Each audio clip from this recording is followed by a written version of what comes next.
सोनापुर गांव में मोहन नाम का एक गरीब लेकिन मेहनती किसान रहता था। वह अपने बूढ़े माता पिता के साथ एक छोटे से घर में रहता था। उसके पास ज्यादा पैसा नहीं था, लेकिन एक छोटी सी जमीन थी। एक सुबह मोहन खेत पर जाने की तैयारी कर रहा था। पिताजी, मैं खेतों में जा रहा हूँ, आप समय पर दवाई ले लेना। ठीक है बेटा, तू भी अपना ध्यान रखना। और जल्दी वापस आ जाना, मैं खाना तैयार रखूंगी। मोहन मुस्कुराया और खेतों की ओर चल पड़ा। दिन भर वह तेज धूप में मेहनत करता रहा। उसके माथे से पसीना बह रहा था, लेकिन उसके हाथ नहीं रुके। अगर इस बार फसल अच्छी हो गई तो पूरे साल घर में किसी चीज की कमी नहीं रहेगी। कई महीनों की मेहनत के बाद खेतों में लहराती हुई फसल तैयार हो गई। चारों तरफ हरियाली देखकर मोहन की खुशी का ठिकाना नहीं रहा। वह दौड़ता हुआ घर पहुंचा। माँ, पिताजी, हमारी फसल बहुत अच्छी हुई है। सच बेटा? हाँ पिताजी, इस बार भगवान ने हमारी मेहनत का फल दिया है। माता पिता की आंखों में खुशी साफ दिखाई देने लगी। लेकिन उसी गांव में जगदीश सेठ नाम का एक अमीर आदमी भी रहता था। वह बहुत लालची था और गरीब लोगों की जमीन लेने के लिए जाना जाता था। एक दिन जगदीश अपने नौकर के साथ गांव में घूम रहा था। तभी उसकी नजर मोहन के खेतों पर पड़ी। हरे भरे खेत देखकर उसकी आंखें चमक उठी। वाह, इतनी छोटी जमीन पर इतनी अच्छी फसल। सेठ जी, ये खेत मोहन किसान का है। जगदीश के मन में लालच आ गया। अगर ये जमीन मेरी हो जाए तो मैं और ज्यादा अमीर बन जाऊंगा। अगले दिन वह सीधे मोहन के खेत पर पहुंच गया। मोहन, तेरी जमीन बहुत अच्छी है, इसे मुझे बेच दे। माफ कीजिए सेठ जी, ये जमीन मेरे लिए सिर्फ जमीन नहीं है, ये मेरी मेहनत और मेरे परिवार की पहचान है। जो कीमत मांगोगे दूंगा। फिर भी मैं इसे नहीं बेचूंगा। जगदीश का चेहरा गुस्से से लाल हो गया।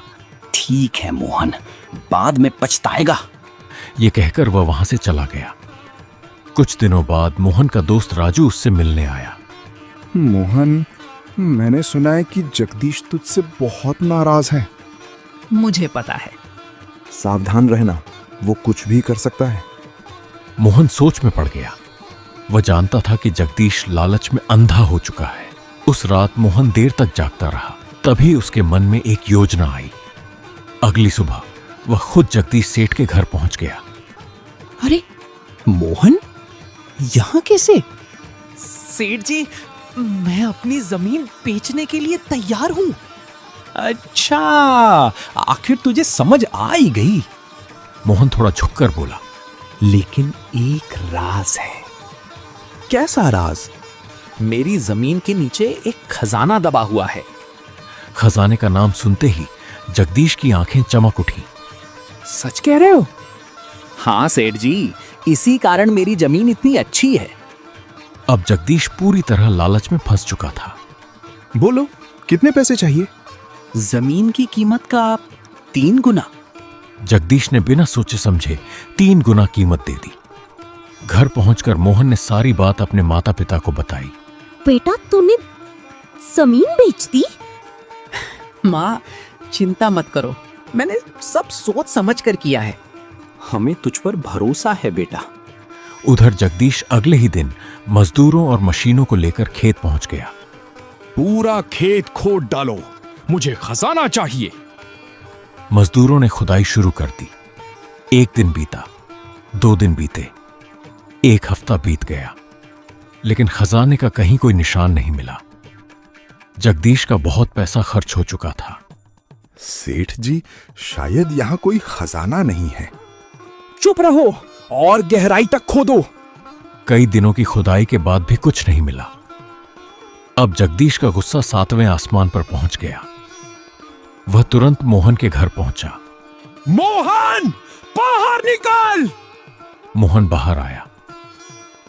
क्या बात है सेठ जी? तूने मुझे धोखा दिया है, वहां कोई खजाना नहीं है। मोहन मुस्कुराने लगा। मैंने झूठ नहीं कहा था। फिर खजाना कहाँ है? मोहन ने शांत आवाज में कहा। सेठ जी, असली खजाना जमीन के नीचे नहीं था।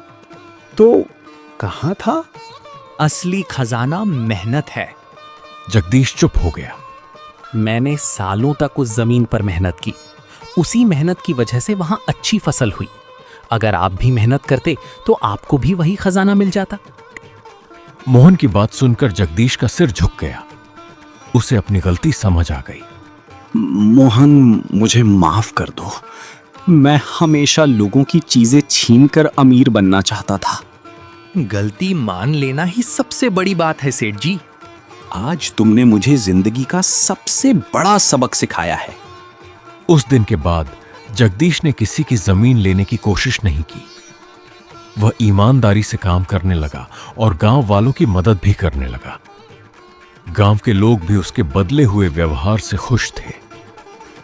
मोहन अपने परिवार के साथ खुशी खुशी रहने लगा। उसकी मेहनत और समझदारी की चर्चा पूरे गांव में होने लगी।